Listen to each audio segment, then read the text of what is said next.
인구 10만 명 붕괴 위기에 처한 영주시가 청년 인구를 잡기 위한 적극적인 정책을 펼치고 있습니다. 대학 캠퍼스에 전입신고 창구를 설치하고 매년 주거비 100만 원을 지원하는 등 파격적인 전입 혜택도 내놨습니다. 대구 경북 신공항특별법이 23일 국회 국토교통위원회 전체 회의를 통과했습니다. 국토교통위 소속 강대식 국회의원은 법안이 국회 본회의를 통과할 때까지 최선의 노력을 다하겠다고 밝혔습니다.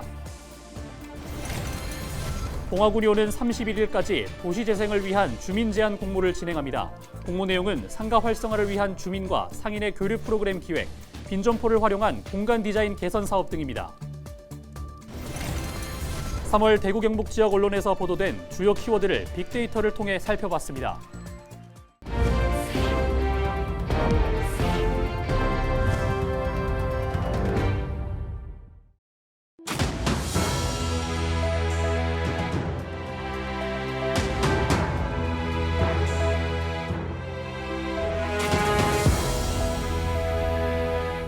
시청자 여러분 안녕하십니까? 헬로티비 대구 경북 뉴스입니다. 인구 10만 명 붕괴 위기에 처한 영주시가 청년 인구를 잡기 위한 적극적인 정책을 펼치고 있습니다. 대학 캠퍼스에 전입 창구를 설치하고 매년 주거비 100만 원을 지원하는 등 파격적인 전입 혜택도 걸었는데요. 서희동 기자가 전해드립니다. 대학교 캠퍼스에 설치된 한 부스. 학생들의 전입 신고가 한창입니다. 접수 다 되셨고요. 전입신고 처리는 오늘 중으로 될 거예요. 예, 알겠습니다. 이른바 찾아가는 전입 창구입니다. 영주에 거주하고 있지만 아직 주소지를 옮기지 않은 타 지역 대학생들의 발길이 이어집니다. 원래 전입신고에 관심이 있어가지고 중요성 할까 고민하고 있었는데 이렇게 학교에서 찾아와가지고 이제 하니까 이때 편하기도 하고. 지방의 청년 유출과 인구 감소가 점점 가속화하고 있는 상황에 지자체들마다 인구 늘리기는 가장 큰 고민입니다. 영주시도 지역 대학생을 잡기 위해 수년째 맞춤형 정책들을 내놓고 있습니다. 찾아가는 전입신고 창구는 운영 창구는 전입신고 의무 중요성도 알리고 또 바빠서 미루고 있는 학생들에게 편의를 제공하기 위해서 10년간 진행하고 있습니다.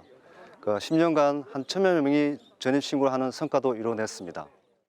여기에 올해부터는 타지에서 영주로 주소를 옮기는 지역의 대학생에게 매년 100만 원의 주거비를 지원합니다. 또 찾아가는 전입창구에서 전입신고를 하면 6개월 후 지역 상품권 30만 원을 제공하는 혜택도 내걸었습니다. 하지만 학생들이 지원금만 받고 졸업 후에는 지역을 떠나는 반짝 인구가 될 것이라는 우려도 적지 않습니다. 이에 대비해 영주시는 베어링 등 지역 특화 산업에 양질의 일자리를 창출하고 관내 대학생들의 취업을 연계하는 등 청년이 머무를 수 있는 도시로 거듭나기 위한 다양한 지원을 펼칠 계획입니다. 대학교를 졸업하고도 우리 관내 기업체에 취업할 수 있도록 협력을 하고 있으며 기업 정주센터를 통해서 청년 창업을 하는 등 다양한 지원책을 강구하고 있습니다. 인구 10만 명 붕괴가 코앞으로 다가온 영주시의 적극적인 청년 정책이 인구 감소와 고령화 위기의 극복으로 이어질 수 있을지 주목됩니다. 헬로티비 뉴스 서희동입니다. 봉화군이 오는 31일까지 도시재생 사업 주민 제안을 공모합니다. 이번 공모는 지역 주민이 스스로 사업을 발굴해 상권과 공동체를 활성화하기 위한 것으로 상가 활성화 프로그램이나 빈점포를 활용한 공간 개선 사업 등입니다. 봉화군에 구소를 든 3인 이상의 모임 또는 단체면 참여할 수 있으며 도시재생 활성화 지역인 봉화읍 내성리에 거주하는 주민 1명 이상은 꼭 포함돼야 합니다. 민주노총 공공운수노조 전국교육공무직본부가 23일 대구교육청 앞에서 기자회견을 열어 급식 종사자들의 폐암 대책을 마련하라고 촉구했습니다. 이들은 교육부가 내놓은 환기시설 예산 지원과 조리 방법 개선 조치가 급식 노동자들의 폐암 대책으로는 미흡하다며 교육감 및 치료 지원 등 방안을 내놓아야 한다고 말했습니다. 이에 대해 대구시 교육청은 급식 종사자들의 폐암 검진을 지원하고 조리실 환기시설 개선 사업을 2027년까지 실시하는 등 급식 환경 개선 사업을 지속적으로 추진하겠다고 밝혔습니다.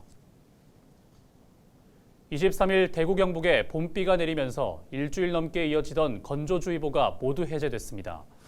비가 오면서 기온도 조금 떨어졌습니다. 23일 낮 기온은 대구를 기준으로 15도에서 16도로 전날보다 6에서 7도가량 낮았습니다. 24일에도 대체로 흐린 가운데 23일과 비슷한 기온 분포를 보이겠으며 순간 풍속 초속 10m 내외로 강한 바람이 부는 곳이 있겠습니다.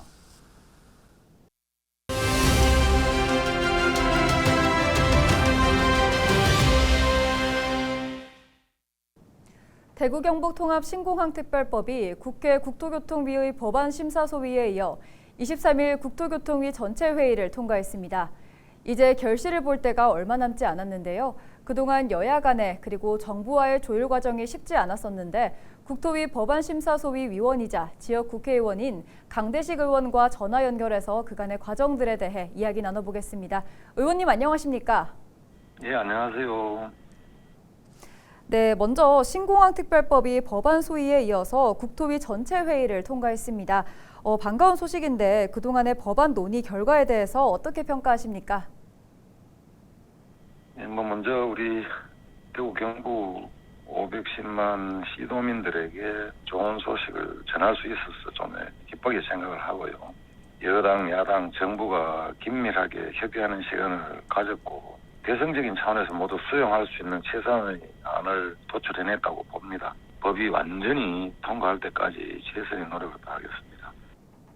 네, 예비타당성 조사 면제나 기부대항료 부족분에 대한 국비 지원 같은 핵심 사항들이 그대로 유지가 됐죠. 그리고 또 다른 쟁점이었던 중추공항 표현이나 활주로 같이 이 부분이 수정이 되었는데요. 법안 통과를 위한 일부 후퇴로 이해하면 될까요? 아닙니다. 저는 그렇게 생각하지 않고요. 국비 지원, 예타 면제, 핵심 내용은 모두 포함됐기 때문에 오히려 일부 전제를 위한 어떤 전략적 선택이었다고 생각이 되고요. 정부나 야당 협의 과정에서 일부 내용들은 법률보다는 다음에 있을 공항 종합개발 계획에 충분히 담을 내용들이 있어서 논의 과정에서 제외했고요. 하지만 정부가 대경 통합신공항을 중추공항급의 허브공항으로 만들겠다는 의지를 수차례 약속했던 만큼 옥토버 6월에 발표하는 사업 타당성 조사 용역에는 그런 내용들을 좀 담아서 발표할 거라고는 조심스럽게 예측을 한번 해봅니다. 네, 정부 지원에 대해서도 기재부와 국방부가 서로 다른 의견을 내놨었는데 이 부분은 좀 정리가 됐나요? 예, 정리가 됐습니다. 기재부와 국방부는 이제 국비 지원하는 것에 대해서는 동의를 했고요. 다만 공공항 이전 사업이 11조가 넘는 큰 규모의 사업이다 보니까 향후 국가 재정이 투입할 상황이 생기면 국방부는 혹시 이제 국방의 예산에 영향을 주지 않는 그런 추가 예산을 담보할 수 있는 법률 조항을 계속 요구를 했었거든요. 두 부처가 오랜 시간 동안 협의를 통해서 다행히 모두가 수용할 수 있는 안이 도출되어서 통과하게 되었습니다. 네, 2월에 소위가 열린 이후에 의원님이 참 많이 바쁘게 보내셨을 것 같은데요. 여야 위원들이나 정부 부처와 또 사전 조율 작업을 진행해 오셨는데 어려움도 많으셨을 것 같습니다.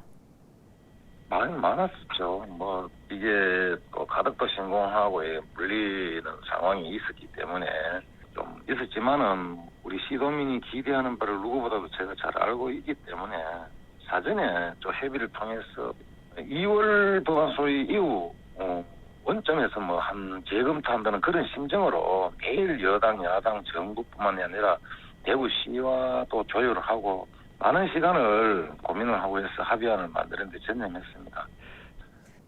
네, 이제 법사위와 국회 본회의가 남아 있습니다. 어떻게 3월 통과를 좀 기대해도 될까요? 그런데 전체 상임위에서 법사위로 넘어가는 숙려 기간이 5일입니다. 그런데 우리 전체 상임위가 23일이고 우리 법사위가 열리는 시간이 27일입니다. 물리적으로 4일밖에 안 되죠, 그죠? 그렇기 때문에 이 5일을 다 숙려한다 하면 밀릴 수도 있고 이러는데 이런 부분들도 또 이런 여야가 합의를 하면 올라갈 수도 있는 그런 부분입니다. 그래서 제가 이 자리에서 꼭 3월 달에 통과한다, 안 한다 이런 부분은 제가 말씀드리기가 좀 어렵습니다. 네, 그래도 법안이 조속히 국회를 통과할 수 있도록 끝까지 잘 부탁드린다는 말씀 드리겠습니다. 오늘 말씀 여기까지 듣겠습니다. 고맙습니다. 예, 감사합니다. 네, 지금까지 강대식 국회의원과 대구 경북 통합 신공항 특별법에 대해 이야기 나눠봤습니다.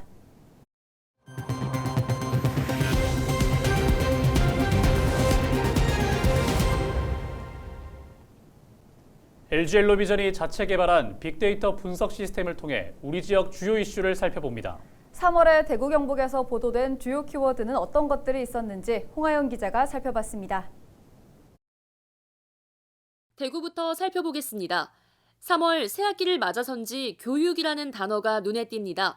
연관 키워드를 살펴보면 학생과 대학생이 중심에 자리 잡고 있습니다. 그간 코로나19로 조심스러웠던 단체 활동이 활발해지면서 대학 행사 관련 기사들이 눈에 띄는데요. 신입생 오리엔테이션부터 취업 진로 역량 캠프, 주춤했던 학과 MT에 대한 이야기가 나오고 있습니다. 코로나19 확산이 시작됐던 2020년에 대학에 들어갔다면 4학년이 된 학생들도 있을 텐데요. 코로나19 확산 정도에 따라 대면, 비대면을 오가던 강의들은 대면으로 바뀌고 최근 강의실에서도 마스크를 벗을 수 있게 됐습니다. 마스크가 얼굴의 일부가 됐다며 계속 마스크를 쓰고 있는 학생들도 많은데 앞으로 어떤 문화로 정착하게 될지 궁금해집니다. 이제 경북 북부 지역으로 가보겠습니다. 농업이라는 키워드가 눈에 띄고요. 연관 키워드로 농협이 눈에 띕니다. 지난 8일 전국 동시 조합장 선거가 있었고 농협, 수협 등 조합장 이취임식이 20일 전후로 이어지고 있습니다. 조합장은 예금, 대출과 같은 신용사업은 물론 생산물 판매 등 경제사업을 통해 지역 경제에 영향을 주는 큰손으로 불립니다. 임기는 4년이며 보수는 조금씩 다르지만 평균 1억 1천만 원으로 알려져 있습니다. 뿐만 아니라 고액의 업무 추진비를 쓸 수 있고 직원 인사권도 가져 일부에서는 기초단체장만큼이나 권력을 갖고 있다고 평가하기도 합니다. 경북 동남부 지역의 중심 키워드는 경주입니다. 그리고 원자력이 주요 연관 키워드로 나오는데요. 천연고도 경주가 SMR, 즉 소형 모듈 원자로 국가산업단지 최종 후보지로 확정되며 관련 기사들이 쏟아져 나왔습니다. 소형 모듈 원자로는 증기 발생기와 냉각제 펌프 등 주요 기기를 하나의 용기에 일체화한 소형 원자로입니다. 여러 개 모듈의 전원을 개별적으로 끄고 켤 수 있어 출력 조절에 유연하고 대형 원전보다 안전성이 뛰어나다고 평가받고 있는데요. 2030년까지 경주 문무대형면 일대에 150만 제곱미터 규모, 축구장 210개가 넘는 면적에 SMR 국가산단이 들어설 예정입니다. 또 원자력과 전력, 원전 해체 등 23개 업종과 그린에너지, 소재 부품, 전기설비 등 29개 연관 업종이 입주할 예정입니다. 지금까지 대구 경북 지역 이슈 키워드들 살펴봤습니다. 안동시가 스페인 세비야에서 열리고 있는 국제교육도시연합 IAEC 총회에 참석했습니다. 안동시는 이번 총회에서 올 10월에 개최되는 제10회 21세기 인문가치 포럼과 안동 국제탈춤 페스티벌을 홍보하고 각 도시 대표단들을 공식 초청했습니다. 이에 앞서 IAEC 사무국이 있는 바르셀로나시를 방문해 교류 의향서를 체결하고 두 도시 간 국제교육도시연합을 중심으로 한 다양한 분야에서 지속적인 교류 업무를 추진하기로 했습니다. 경북교육청이 농촌지역 일반고등학교의 교육혁신을 위해 고교학점제를 통한 교육여건 개선 사업을 추진하고 있습니다. 지난 2020년 교육부 공모에 선정된 경북교육청은 경북 1고와 대창고, 예천여고 등 예천 지역 3개 고등학교에 4년간 예산 44억 원을 투입한다고 밝혔습니다. 이를 통해 연합교육과정 박람회를 개최하고 학교 간 공동교육과정도 운영할 계획입니다. 국내 최대 중고교 마라톤 대회인 제39회 코오롱 구간 마라톤 대회가 오는 25일 경주에서 열립니다. 고등학교 6개 구간 42.195km, 중학교 4개 구간 15km 코스를 릴레이 방식으로 달립니다. 지난해 우승학교인 경기 최고와 서울 최고를 비롯해 전국 시도를 대표하는 고교 18팀과 중학교 16팀, 일반부 10팀 등 44개 팀이 참가합니다. 보문 관광단지와 시외버스 터미널 등 도심 일부 도로가 통제됩니다. 영주시가 다음 달 3일까지 영주 사과축제의 새로운 명칭을 공모합니다. 영주시는 올해부터 영주 사과축제를 한우 등 지역의 우수한 농특산물을 함께 알릴 수 있는 축제로 확대한다며 공모 이유를 밝혔습니다. 공모 참여는 국민 누구나 할 수 있고 신청은 영주문화관광재단 홈페이지에서 서류를 내려받아 작성한 후 전자우편으로 제출하면 됩니다. 이상으로 뉴스를 마칩니다. 함께해 주신 여러분 고맙습니다.